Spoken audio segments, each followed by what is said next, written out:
Hi everybody, this is Ravi Nallapareddy from Precision academy.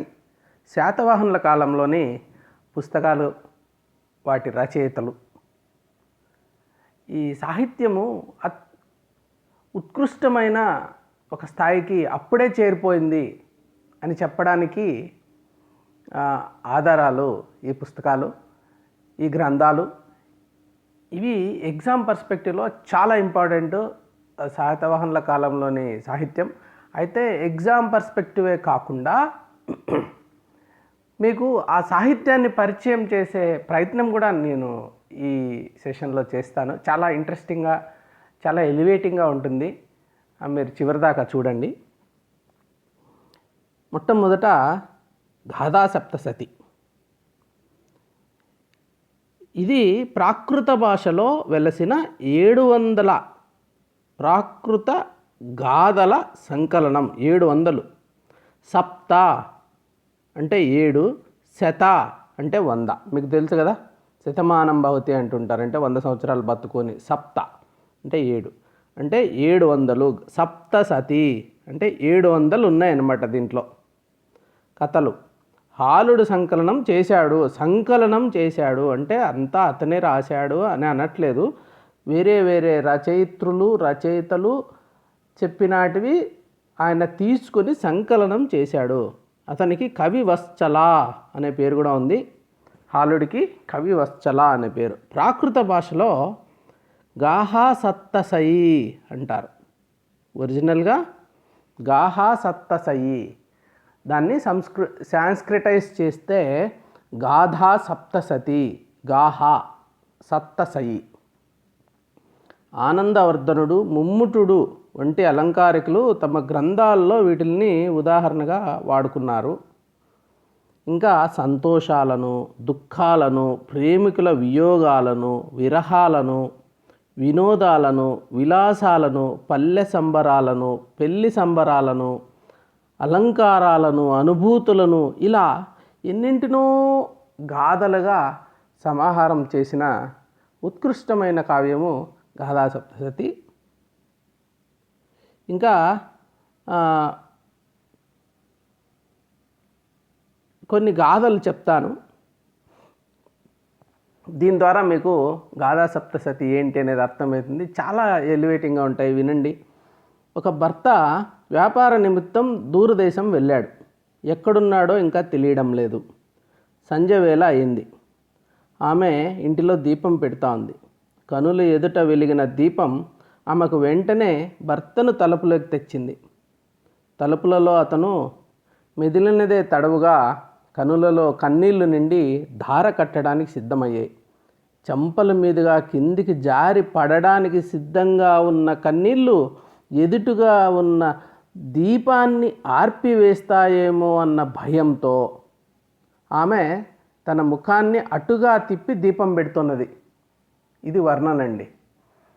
ఆ అమ్మ భర్త గుర్తుకొచ్చి కళ్ళల్లో నీళ్లు తిరిగితే చెంపల మీద నుంచి జారి ఆ దీపం మీద పడి దీపం ఆరిపోతుందేమో అని తల అటు తిప్పి ఇటు దీపం పెడుతోంది. ఎంత గొప్పగా ఉంది ఈ ఆలోచన. ఇంకొకటి చెప్తాను, ఇంకొక గాథ. కోర్కె తీరగా పంట పండింది. ఒక రైతుకి చాలా మంచి పంట దొరికింది. దంచిన కొత్త బియ్యపు పిండి ఆరబోసినట్లు శరత్కాలపు వెన్నెల రాత్రిలో, ఈ వర్ణన చూడండి. అతనికి ఇక్కడ వరి పండింది. కొత్త బియ్యం దంచి ఆరబోస్తే ఎంత తెల్లగా ఉంటుందో అంత తెల్లగా ఉంది శరత్కాలపు వెన్నెల. ఆ పోలిక అద్భుతమైన పోలిక. అప్పుడు ఆనందంతో రైతు గొంతు విప్పి పాట పాడుతున్నాడు అని చెప్పాడు ఈ గాథలో. భూమిని నమ్ముకొని జీవితాన్ని సాగించే ఒక పల్లెటూరి రైతు జీవనంలో దైవం అనుగ్రహిస్తే పదే పదే పునరావృతమయ్యే ఒక సన్నివేశమే ఈ గాథ. ఇంకా కొన్ని గాథలు చెప్తాను. ఒక మూలం కూడా చెప్తాను మీకు, ఈ ప్రాకృతము ఎలా ఉంటుంది అర్థం కావడానికి. కస్సవన హోయి రోసో దష్టాయ పియాయే సవ్వనం అహరం సభమర ఉపమంజాయిని వారి అవామే సహసు ఏహ్మిం. ఇది ఇట్లుంటుంది. మనం ఎక్కడన్నా పాత శాసనాలు చదివితే ఇట్లుంటాయి, మనకు అర్థం కావు. ఇదేంట్రా తెలుగా సంస్కృతం ఏమీ కాదేని. ఇది ప్రాకృతం.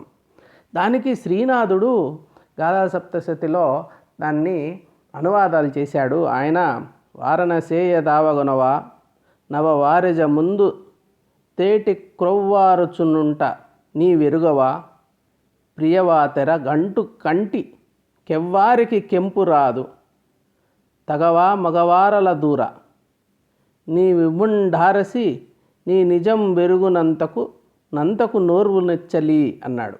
ఇది తెలుగులో చెప్తాను ఇప్పుడు. శ్రీనాథుడు తెలుగులో చెప్పాడు కానీ గ్రాంధికం. ఓ చలి వలదని ఎంత వారించినా విన్నావా, చెవిన పెట్టావా? అప్పుడే వికసిస్తున్న కమలంలో కనిపించకుండా తేనెటీగ మకరందాన్ని చప్పరిస్తూ ఉంటుందని నీకు తెలీదా? ఇప్పుడు చూడు, నీ పెదవిపై ఏర్పడిన ఈ గంటు నీ ప్రియునికి అంటే పతికి కోపం తెప్పించదంటే తెప్పించదా? మరి ఇందులో అతని తప్పేమున్నది? దానికి అతనితో తగువా? నిజం తెలిసిన మీదట అతని కోపం ఉపశమించి నీ దరికి చేరే వరకు నీవు సహించి ఊరక ఉండవలసినదే, తప్పదు అని ఈ గాథ తాత్పర్యం. ఇంకా కొన్ని చెప్తాను. ఎంత అమాయకురాలీమే, ఇది అద్భుతమండి, వినాలి మీరు. ఎంత అమాయకురాలీమే, భర్త పరదేశం వెళ్ళగానే బెంగపడిపోయి తామర తూడులాగా వసివాడిపోయింది. చెలికత్తెను అడుగుతున్నది కదా, భర్తలు దూరం వెళ్ళగానే ప్రతి వనిత చేతిలోని గాజులు ఇలాగే పెరుగుతాయా అని.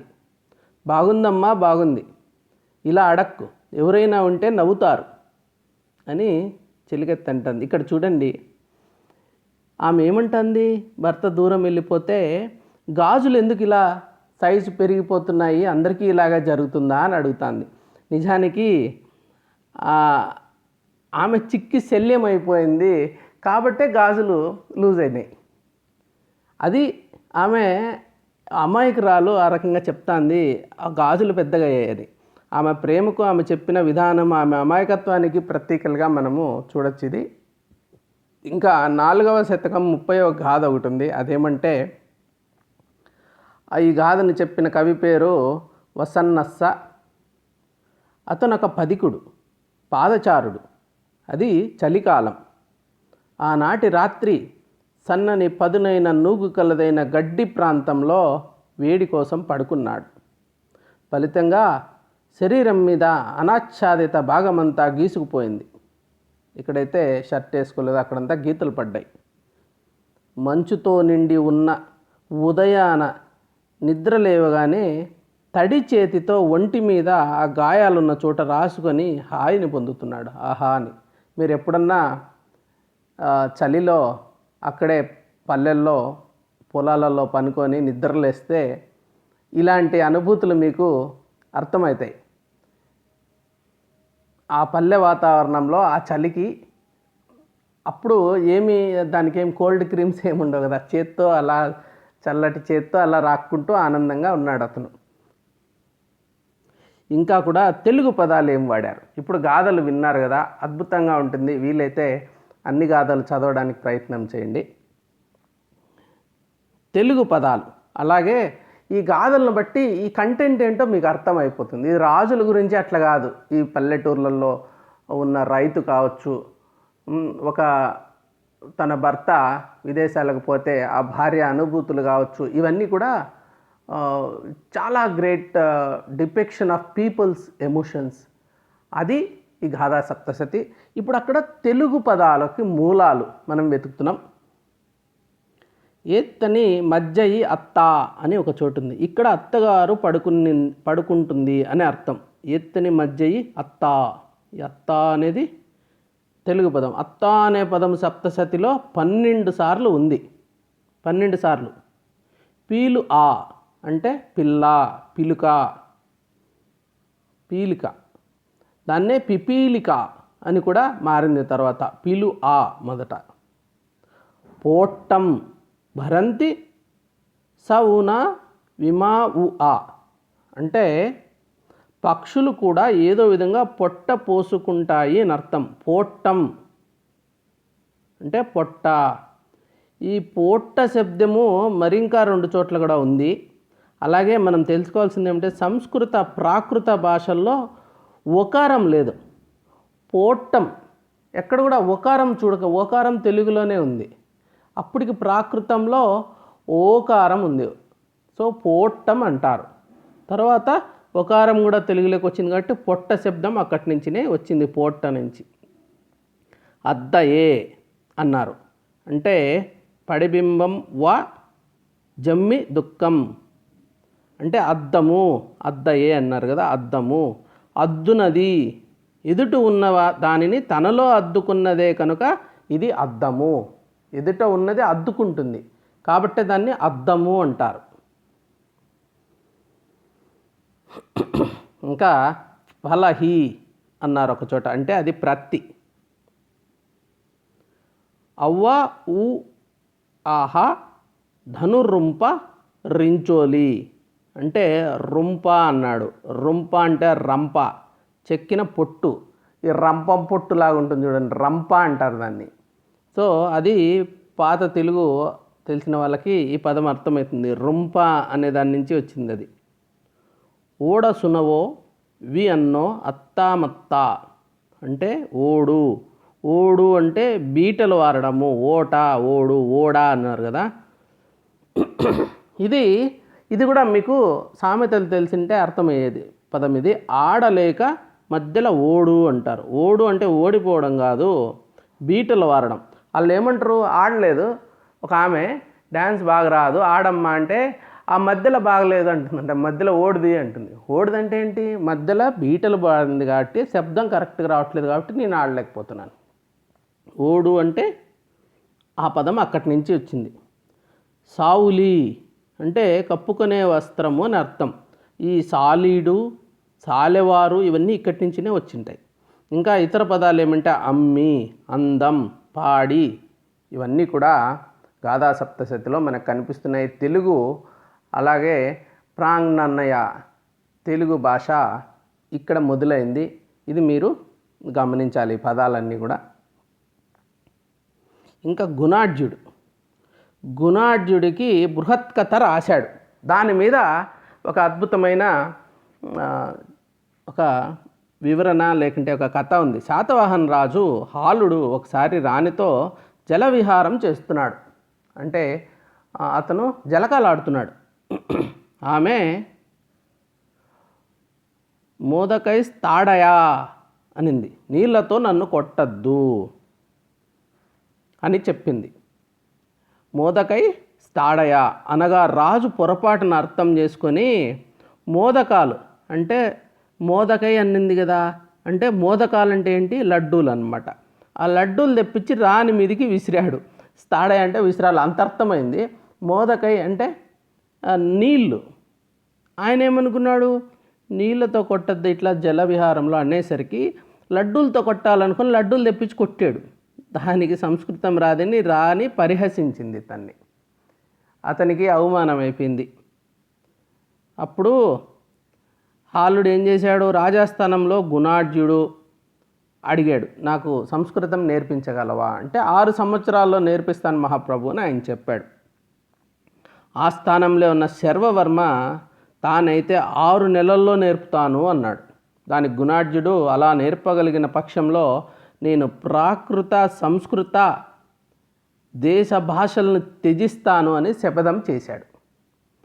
శర్వవర్మ ప్రత్యేకంగా కాతంత్ర వ్యాకరణాన్ని రచించి దాన్ని చెప్పిన ప్రకారం 6 నెలల్లో రాజుకు సంస్కృతం నేర్పించేశాడు శర్వవర్మ. స్వాతంత్ర వ్యాకరణం, కాతంత్ర వ్యాకరణం ద్వారా 6 నెలల్లో నేర్పించేశాడు. ఈ శపథం ప్రకారం గుణాఢ్యుడు ఏం చేశాడు, సంస్కృత ప్రాకృత రెండింటిని వదిలేశాడు. అందుకే పైశాచీ భాషలో బృహత్కథ రాశాడు. అప్పుడేమైంది,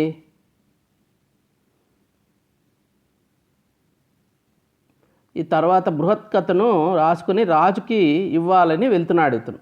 వెళ్తే దాన్ని తీసుకొని కొందరు పండితులకు ఇచ్చి చదివి వారి అభిప్రాయం చెప్పమన్నాడు ఆయన. బృహత్ కథ పైశాచిలో రాసి.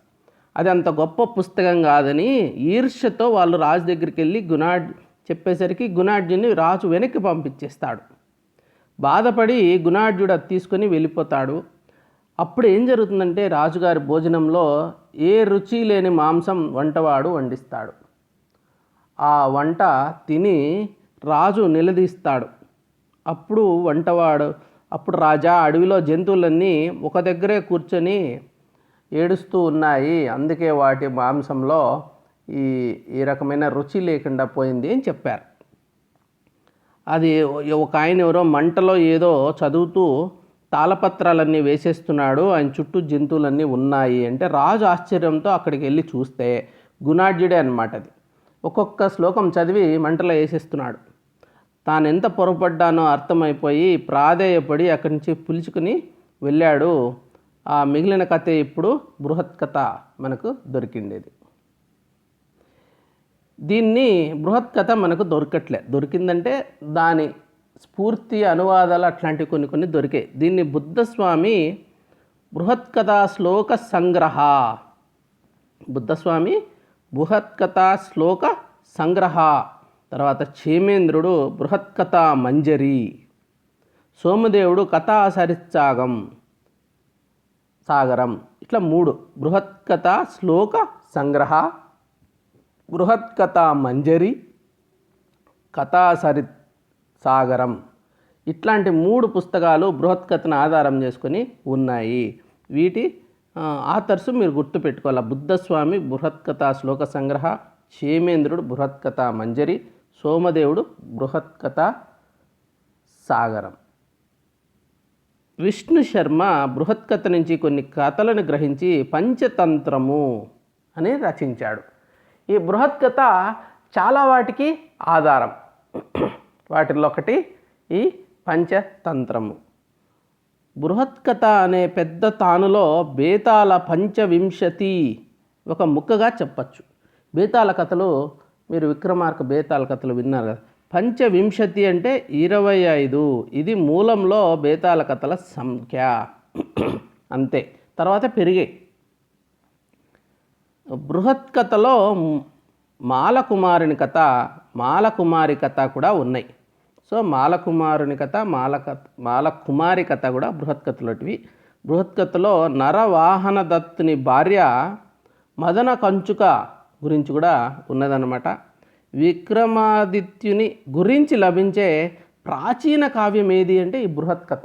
విక్రమాదిత్యుడు ఎవరు, ఏ దేశం వాడు, చాలామంది విక్రమాదిత్యులు కనిపిస్తారు. అది కొంచెం అయితే దాని ఆరిజిన్ మనము బృహత్ కథలో చూడొచ్చు. రాజులు, రాక్షసులు, దేవతలు, జంతువులు, పక్షులు, ఇలా ఎన్నో విషయాల గురించి బృహత్ కథలో ఉందన్నమాట. ఒక పిట్ట కథల్లాగా అనుకోవచ్చు వీటిల్ని మీరు. వాటిల్ని కలుపుకుంటా పోయినాడు. ఇంకా కథా సరిత్సాగరం 11వ శతాబ్దానికి చెందిన సోమదేవ సూరి కథా సరిత్సాగరం ప్రకారం దీపకర్ణి అనే ఆంధ్రరాజుకి చెందిన పట్టపురాణి చనిపోతే దిగులుతో ఉన్న రాజుకి సాతుడనే బ్రాహ్మణ బాలుడు సింహం మీద కనిపిస్తాడు. దీంతో దీపకర్ణి సింహాన్ని చంపి సాతుడిని రాజుగా చేసినాడు. సాతుడు బ్రాహ్మణుడు కావడం, సాతుడు పేరితే శాతవాహన వంశం అనే పేరు రావడం గమనించదగ్గ అంశం. కనుక శాతవాహనులు బ్రాహ్మణులని కొంతమంది కథాసరిత్సాగాన్ని ఆధారం చేసుకొని ఈ కథను బేస్ చేసుకొని అలా అనుకుంటున్నారు. ఇంకా కథా సరిత్సాగరంలో విదూషకుని కథ, శక్తిదేవుని కథ, సుందరసేనుని కథ, కర్పూరిక కథ, గుణశర్మ కథ, మదన సుందరి, కీర్తిసేన, శివమాధవుల కథ, హరిశర్మ కథ, లక్ష్మీ కటాక్షం, తెలివి, కొండ చిలువ, అదృష్టం, గుర్తు, జోష్యుడు, ఇలాంటి కథలు ఉన్నాయి. ఇంకా పురాణాల విషయానికి వస్తే కొన్ని పురాణాలలో శాతవాహనుల గురించి ఏమన్నారో అవి తెలుసుకుంటే మత్స్యవాయు భాగవత బ్రహ్మాండ పురాణాలు శాతవాహనుల గురించి చెప్పాయి. కొన్ని శాతవాహనుల కాలంలో రాయబడ్డాయి. ముఖ్యంగా మత్స్య పురాణము చెప్తుంది. శాతవాహనుల గురించి ఎంతమంది ఉన్నారో వాళ్ళందరి గురించి చెప్తుంది. పురాణాలు శాతవాహనుల గురించి ప్రస్తావించేటప్పుడు ఆంధ్రదేశీయ, ఆంధ్రజాతీయ అని వ్యవహరించాయి. కణ్వ వంశీయుల్లో చివరి వాడైన సుశర్మ అనే మగధరాజును ఆంధ్రరాజైన శ్రీముఖుడు హతమార్చి మగధను ఆక్రమించినట్టు మత్స్య వాయు పురాణాలు చెప్తున్నాయి. సో సిముకుడు ఉన్నాడు కదా, సుశర్మ అనే మగధరాజును సంహరించి ఆంధ్రరాజు అయిన శ్రీముఖుడు మగధను ఆక్రమించాడు. ఐతరేయ బ్రాహ్మణం ప్రకారం ఆంధ్రులు విదర్భకు దక్షిణాన ఉన్నారు, అది తెలుస్తుంది. సో ఐతరేయ బ్రాహ్మణము, పురాణాలు, మత్స్య వాయు భాగవత బ్రహ్మాండ పురాణాలన్నిటి గురించి, వాటన్నిటిలో శాతవాహనుల గురించి ఉంది. ఈ మత్స్య పురాణంలో అయితే కంప్లీట్ లిస్ట్ ఉంది, జస్ట్ 3 కాదు, అందరి గురించి రాశారు వాళ్ళు, మొత్తం లీనియేజ్. తర్వాత ఇంకా జాతక కథల్లో కూడా ఎన్నో విషయాలు మనము తెలుసుకోవచ్చు. ఈ కాలంలోటి జాతక కథలు శాతవాహనుల గురించి కూడా రాశాయి.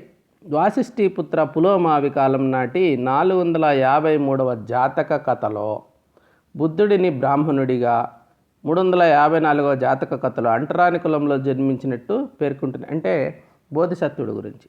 అజంతా 10వ గుహలో ఉన్న శ్వేత గజ జాతక చిత్రం శాతవాహనుల కాలం నాటిది. సో ఈ జాతక చిత్రాలు ఉన్నాయి కదా, శాతవాహనుల కాలంలో అవన్నీ వచ్చాయి. ఇంకా ఆంధ్రుల నివాసం గురించిన మొదటి సూచన బౌద్ధ జాతక కథలో లభిస్తుంది. భీమసేన జాతకం అనేది ఆంధ్రా పదాన్ని ప్రస్తావించింది. శరివనిజ జాతకం తేలివాహా నది పైనున్న ఆంధ్రనగరిని పేర్కొంటుందన్నమాట. తేలివాహా నది పైన ఆంధ్రనగరి అనేది ఉంది అని చెప్తాంది. ఇది మైదవోలు శాసనంలోని ఆంధ్రపదము, భీమసేన జాతకంలోని ఆంధ్రపదము ఒకటే. దాని రాజధాని అయిన ధనకటకమే శరివర్జన జాతకంలోని ఆంధ్రనగరం అని మనం అనుకోవచ్చు. ధనకటకం, ధాన్యకటకం. ఇదే శరి వనిజ జాతకంలో కూడా ఆంధ్రనగరి అని పిలువబడి ఉండొచ్చు. అలాగే భీమసేన జాతకంలో కూడా ఆంధ్ర పదం గురించి వర్ణించడం జరిగింది. ఇంకా చుల్ల కళింగ జాతకంలో కళింగాధీశునిపై అంటే కారవేలుడు అయి ఉండొచ్చు, అస్మకాధీశుడు అంటే శాతకర్ణి అయి ఉండొచ్చు విజయం గురించి చెప్తాంది. సో మిగిలిన చోట కారవేలుడే విజయం చెందినట్టు అక్కడ ఆయన రాసుకుంటే, ఇక్కడేమో చుల్ల కళింగ జాతకంలో కారవేలుడు తిరిగి వెళ్ళిపోవాల్సి వచ్చింది, శాతకర్ణి విజయం చేశాడు అని చెప్పి అనిపిస్తుంది చుల్ల కళింగ జాతకం చూస్తే. ఈ పేర్లు మీరు గుర్తుపెట్టుకోవాలి. భీమసేన జాతకము, శరివనిజ జాతకము, చుల్ల కళింగ జాతకము. ఇంకా ఇతర రచనలు కొన్ని చెప్తాను. లీలావతి పరిణయం, కుతూహలుడు దీన్ని రచించాడు. హాలుడు సింహల రాజకుమార్తె లీలావతిని వివాహం ఆధారం చేసుకొని, హాలుడికి సింహల రాజకుమార్తె. మహాసేనాధిపతి విజయేంద్రుడు లీలావతి గురించి చెప్తాడు. ఈ సింహల యువరాణి లీలావతి అందగత్తె, ఎంత అందం అనేది ఆయన హాలుడికి చెప్తే ఆయన మనసు పడి చివరికి ఎలా పరిణయమాడాడు అనేది తెలియజేసే కథే ఈ లీలావతి పరిణయం. ఇంకా కామసూత్ర, శృంగార శాస్త్రంగా వాత్స్యాయనుడు సంస్కృతంలో రచించిన గ్రంథము కామసూత్ర. చాలా ఇంటర్నేషనల్గా కూడా ఇప్పటికీ బెస్ట్ ఇన్ దట్ ఏరియా, చాలా గొప్ప గ్రంథంగా భావిస్తున్నారు. ఇప్పుడు ఖాజురాహోలో శిల్పాలు కానీ చాలా ఆలయాల్లో అది నిజానికి పెద్ద తప్పు కింద ఇప్పుడు అయింది, కానీ ఆ రోజుల్లో ఇది కూడా ఇది ఒక రీప్రొడక్షన్, అంటే ఒక ప్రకృతి కార్యాల్లో ఇదొకటి. అది అంత పెద్ద తప్పుగా అప్పుడు భావించేటోళ్ళు కాదు. ఆయన బ్రహ్మచారి నిజానికి వాత్స్యాయనుడు. అతను ఇది ఒక ప్యూర్ సైన్స్ లాగా దాన్ని స్టడీ చేసి ఎన్నో విషయాలు దాంట్లో రాశారన్నమాట. It's a just like any other subject, geography, physics, chemistry, ఇలాగా ఇది కూడా ఒక సైన్స్ కింద తీసుకొని రాశారు. కామసూత్ర, వాత్స్యాయని కామసూత్ర ఆ రోజుల్లోదే. కువలయమాల, దీనిని ఉద్యోధనుడు రచించాడు. దీని ప్రకారం శ్రీలంక, నేపాల్, టిబెట్ నుంచి విద్యార్థులు నాగార్జున కొండకు వచ్చారు. శ్రీలంక, నేపాల్, టిబెట్ నుంచి నాగార్జున కొండకు ఎంతోమంది విద్యార్థులు వచ్చారని చెప్పి మనకు తెలుస్తుంది. కువలయమాల. ఖాతంత్ర వ్యాకరణం శర్వవర్మ. ఇది చాలా ఉత్కృష్టమైన వ్యాకరణ శాస్త్రము. ఇంకా ఈ ఆచార్యులు రచనలు నేను మత పరిస్థితులు అని చెప్పిన ఒక సెషన్లో దాని గురించి నేను హ్యాండిల్ చేసిన సెషన్లో దీని గురించి పూర్తిగా ఉంది. ఇక్కడ జస్ట్ నాగార్జునుడివి మూల మాధ్యమిక కార్యక్రమం, ఎందుకంటే 4 సార్లు వింటే గుర్తుండిపోతాయని. మహాప్రజ్ఞాన పరిమిత శాస్త్ర, ద్వాదశ నికాయ శాస్త్ర, దశభూమి విభాష శాస్త్ర, శూన్యతా సప్తతి, యుక్తి సప్తతి, సస్తిక, విగ్రహ వ్యావర్తిని, సుహృల్లేఖ, రత్నావళి ఇవన్నీ నాగార్జునుడైతే ఆర్యదేవుడు చతుశతకము, ద్వాదశ నికాయ శాస్త్రము, చిత్త విశుద్ధి ప్రకరణము, బ్రాహ్మణకాండను ఖండించడము, శతక శాస్త్రము ఇవన్నీ ఉన్నాయి. అలాగే దిగ్జాగుడు హేతుచక్ర, ప్రమాణ సముచ్చయము, న్యాయ ప్రవేశిక, ఆలంబన పరీక్ష, త్రికాల పరీక్ష, మర్మ ప్రదీప వృత్తి ఇవి రాస్తే భావ వివేకుడు సాంఖ్య తర్క జ్వాల, ధర్మకీర్తి, ప్రమాణవర్తిక, బుద్ధఘోష, మహావంశ, బుద్ధఘోషుత్పత్తి ఇవన్నీ రాశారు. ఇంకా చాలాగా ఈ బౌద్ధ మతానికి సంబంధించిన గ్రంథాలు చాలా ఉన్నాయి. అవి మత పరిస్థితుల సంబంధించిన సెషన్లో మీరు వినొచ్చు. ఇంకా పరీక్షల్లో అడిగినటివి చూద్దాం కొన్ని ప్రశ్నలు. Buddhist work which refers to Andhrapatha, Bhimasena Jataka చెప్పాను కదా. Which of the following text contains writing by women, స్త్రీలు రచించిన కథలన్నీ కూడా ఎక్కడున్నాయి? గాథా సప్తశతి. నేను చెప్పానా ఇంతకుముందు, ఎంతోమంది స్త్రీలు అక్కడ. తొలి సంకలనమే కాదు, తొలి రచయిత్రులు అనేది కూడా మనము చూడచ్చు. Gatha Saptashati. The early history of Satavahana family is not stated in the following work. ఎక్కడ శాతవాహనుల చరిత్ర గురించి దేంట్లో రాయలేదంటే గాథా సప్తశతి. దాంట్లో శాతవాహనుల గురించి కాదు, సామాన్య ప్రజల జీవన విధానానికి దర్పణం పట్టేదే గాథా సప్తశతి. ఇప్పుడు 2 క్వశ్చన్స్ ఇస్తాను, వాటికి ఆన్సర్స్ మీరే చెప్పాలా. ది జాతక లిటరేచర్, ఇది 2008లో, which refers to the defeat of Kharavela, the Kalinga king at the hands of Satakarni, the Asmaka king. ఏ జాతకంలో ఈ ఖారవేలుడు కళింగాధిపతి, అతను శాతకర్ణి, అస్మికా రాజు శాతకర్ణి చేతిలో ఓటమి పొందినట్టు ఏ జాతకంలో ఉంది చెప్పాను. ఒకసారి గుర్తు లేకుంటే వెనక్కి మళ్ళీ చూడాలి. The author of Gatha Saptashati ఎవరు? శర్వవర్మ, గుణాఢ్య, హాల, కుంతల శాతకర్ణి. కోర్స్ ఆథర్ అంటే కంపైలేషన్ అని చెప్పాను కదా, అది ఎవరు? అది మీరే చెప్పగలగాలి. మీరు బాగా వినింటే ఈ 2 ప్రశ్నలకి సమాధానం చెప్పగలరు. మీరు యూట్యూబ్ ఛానల్లో అంతా అయిపోయిన తర్వాత కింద సమాధానాలు రాయండి. సో ఇప్పుడు మీరు ముఖ్యంగా మీరు చేయాల్సిన పని ఏమంటే, నేను ఇంతవరకు చెప్పిన ఇవన్నీ కూడా చూడకుండా రాసేయాలి. ఏమేమి చెప్పాను నేను, బృహత్ కథ, గాథా సప్తశతి, వీటి గురించి రాసుకుంటా పోయి కాతంత్ర వ్యాకరణము ఇవన్నీ పేర్లు రాసి ఎవరు రాశారు, దాంట్లో ఏముంది, పాయింట్ వైజ్ రాసేయండి.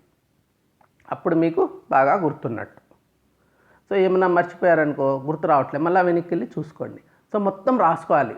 ఇదే వీడియో 20 సార్లు 30 సార్లు మళ్ళీ ఫ్యూచర్లో చూడలేం కాబట్టి, టైం ఉండదు కాబట్టి, మీరు రాసేసుకొని పాస్ చేసుకొని మొత్తం కంప్లీట్గా నోట్స్ లాగా రాసుకోవాలి. చూడకుండా రాయాలి ఒకసారి. తర్వాత కొన్ని రోజులకి మొత్తం మళ్ళీ ఒకసారి చూడకుండా రీప్రొడ్యూస్ చేయాలి. లేకుంటే ఫ్రెండ్స్కి ఎవరికైనా చెప్పాలి. పదాలు ఇవన్నీ ఎవరితోనైనా డిస్కస్ చేయాలి. అప్పుడే బాగా గుర్తుండిపోతుంది. ఇది అర్థం చేసుకోవడానికి దీంట్లో ఏమీ ఉండదు. ఇది గుర్తుపెట్టుకోవడం ముఖ్యం. కాబట్టి చూడకుండా రాయడం, ఎవరితోన్నా మాట్లాడడం, రివిజన్ చేయడం చాలా ముఖ్యము. Thank you very much for joining. మీరు 810101040506 కాల్ చేసి precision academy the best test series ఉంది గ్రూప్ 2 కోసం, దాని గురించి అడగచ్చు. లేకంటే ఈ videos, history videos, reasoning videos, economy videos, వీటి గురించి, లేకంటే మెంటార్షిప్ ఇవన్నీ కాదు, ఒక గైడెన్స్ జాబ్ కావాలి, దానికి ఒక మార్గనిర్దేశం చేస్తూ అడుగడుగున గైడెన్స్ ఇచ్చే ఒక మెంటార్షిప్ కావాలనుకోండి, వీటి గురించి అడగచ్చు. నాతో మాట్లాడాలంటే ఫోన్ చేయకండి, 85 నెంబర్, ఓన్లీ వాట్సాప్. ఎంత చెప్పినా కొంతమంది ఫోన్ చేస్తుంటారు. Please don't call me, because నేను చాలా వర్క్ చేస్తుంటాను. ఇది చూశారు కదా మీరు, నేను వర్క్ చేస్తే కదా ఈ కంటెంట్ నా దగ్గరికి వచ్చింది. సో మీకు డిస్టర్బ్ చేయకుండా మెసేజ్ పెట్టండి, సేమ్ డే రిప్లై వస్తుంది. So thank you very much for joining. Have a good day. Bye.